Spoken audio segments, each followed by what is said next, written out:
Right, in our first story, the General Overseer of the International Central Gospel Church, Pastor Mensa Otabil, has charged the youth of Africa to find solutions to the continent's problems.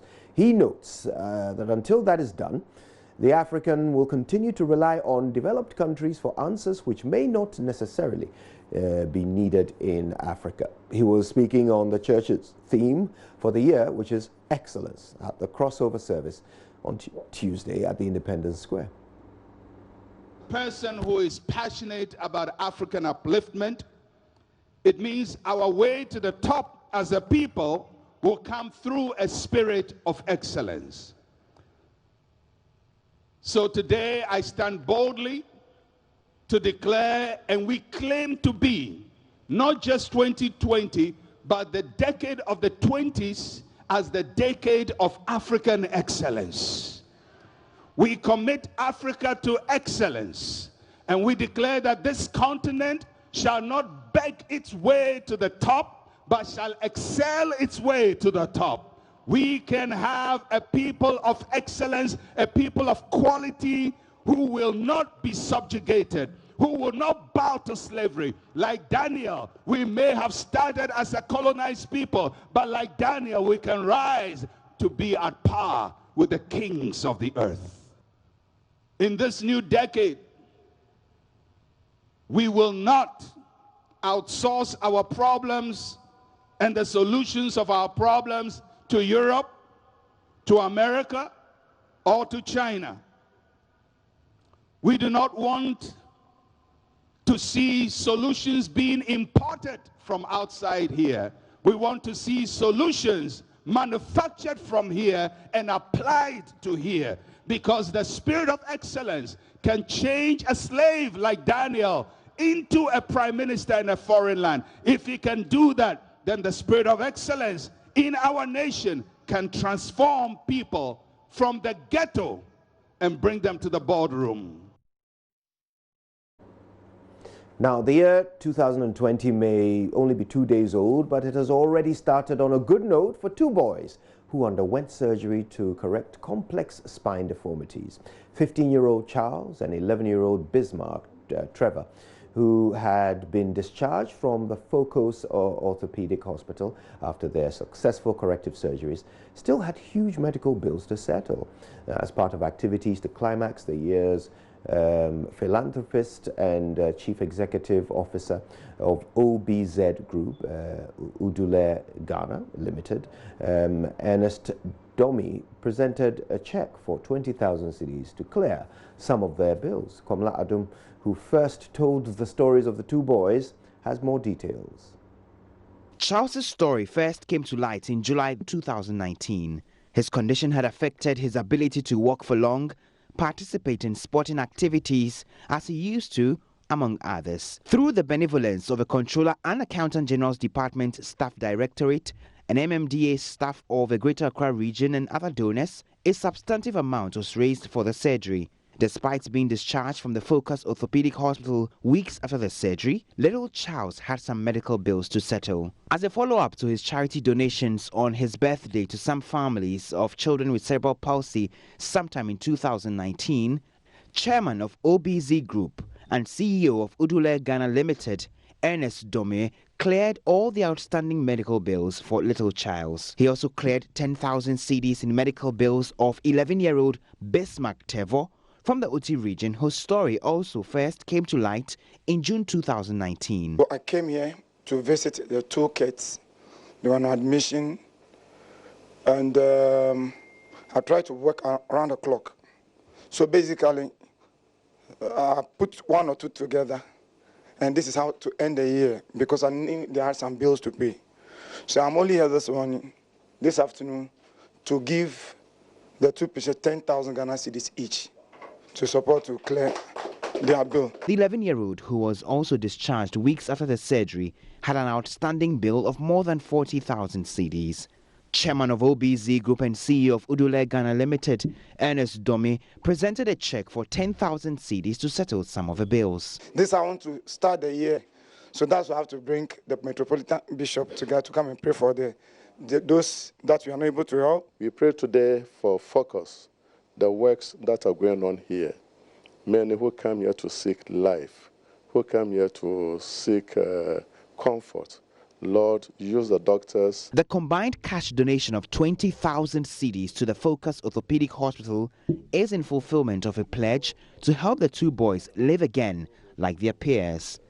Metropolitan Archbishop of Accra, Most Reverend Bonaventure Kofi, lauded the kind efforts of a philanthropist and called on other Christians to cultivate the habit of giving. We live with the poor, we share with the needy. And so what we have just seen this afternoon for me is there's no message more than this, that we all go out to show love to the needy, to show love, compassion to the sick, the neglected, the abandoned. An elated mother of one of the two beneficiaries, Sophie Boachie Champong, could not hold back her appreciations. My son has had the operation, but we still needed some funds to complete the payment. One, Mr. Ernest Dome, donated the last part of the money that we wanted, and we've been so grateful. I'm so blessed today. Catholic Archbishop of Accra was here to witness this kind gesture from Mr. Ernest. And then I want to say a big thank you to Ola Girls 92-94 group, who did a vast donation, and also to my colleagues and bosses of the Greater Accra Regional Directorate of Control and Accountant General, who also contributed a very large chunk of money for the surgery. Thankfully, the surgery has been done, and I do not owe Focus. The year 2020 certainly could not have started any better for little Charles and Bismarck Tevo. Officials of a Focus hospital were grateful to Ernest Dome and his companies for the gesture. She's currently the First Lady of Sarah. Oh.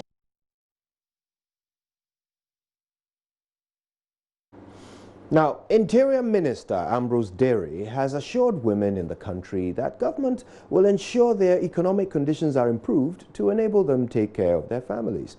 Now, he says government recognizes the important role played by women in their families and would do everything within its means to give the needed push to empower them.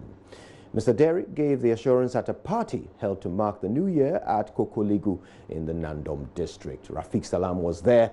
Here's the rest of the story. It is a tried knowledge for residents of the Nandom constituency in the Upper West region that there is always a party thrown to them by Interior Minister Ambrose Derry on every New Year Day. The number of people who attend the party over the years has been increasing. They are treated to sumptuous meals, drinks of their choice, and good music to dance their hearts out. Majority of the people who attend the party over the years has been women, who clearly shows how empowerment and development of women is central to the plans of the Interior Minister. We do know that in our homes and indeed in our communities, women are the engine of our systems. In the home, the woman takes care of everything, the children, the man, and everybody.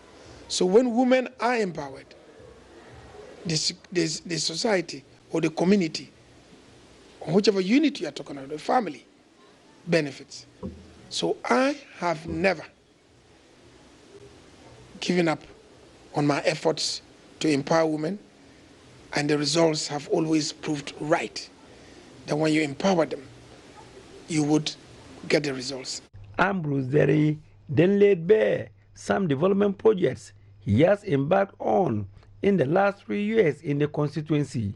We also know of this, the one village, one dam, a number of them have been constructed. The largest I can boast in the Upper East region is at Tom in my district. And I believe that the other projects, for instance, the tarring of the highway, we are almost close to getting to Hamley, and the other projects that are coming up. The town roads also on course. The feeder roads, when you are coming here to Kokoligu, you've seen it being done. We are doing 48 communities electrification, and it's also ongoing. Of course, the young men and women need to be employed. We are doing so both by state and private. But there's a lot more to be done. Nandom has been left, just like the Upper West have been left, and I believe the rest of the country have been left undeveloped. There were several claims of development when there was no, real evidence of it. And I think there's a lot more to do. Reporting for Joy News, Rafik Salam, Kokoligu. Now in the Ashanti region, a New Year edition of the Love FM Family Party in the Park attracted one of the biggest, largest patronage in recent times. The event, which has been held at the Rattray Park historically, saw thousands of patrons have memorable moments with their families. Love FM's Mona Lisa Frimpong was there on the grounds. Here's the report she filed. Just go with the flow, go with the flow. Go with the flow. RJ. Go with the flow. RJ. Go with the flow. RJ. Say 1, 2, 3, say. Hey. Walk past you at the Rattray Park. Welcome to the New Year's edition of the Love FM Family Party in the Park, happening live at the Rattray Park. Well, you can see there are lots of activities here. You can see so many people moving around, some families treating themselves to some picnics. And well, there are some children who have also involved themselves in games like musical chairs, trampoline, bouncy castles, and all sorts of games. You see, come along and let me take you around.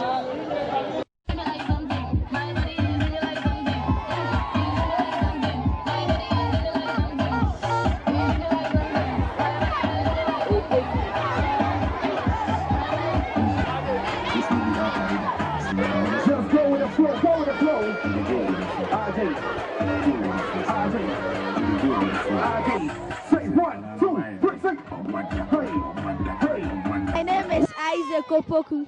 I am at Rattray Park. We are having so many fun. You have to come here right now. Joy FM and Love FM. What you can say is thank you very much. I wish every day will be holiday or Christmas so that we come and enjoy ourselves. This place is interesting. I came here with my family of 5, having fun. There is face painting, swimming, dancing. A lot of kids are here, and this is my first time being here. I'm wishing everyone who is home now should come and have fun. And thanks to the multimedia, and I wish every year this thing will happen and happen. Merry Christmas and a Happy New Year. Bye-bye.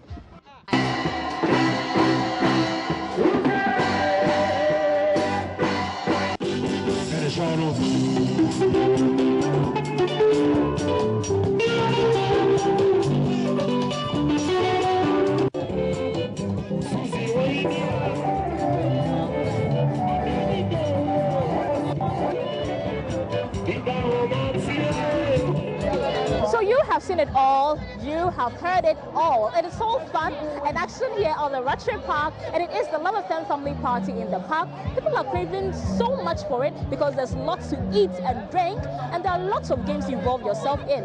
So catch us next time at another edition of the Love FM Family Party in the Park. My name is Mona Lisa Frimpong, reporting for JoyNews.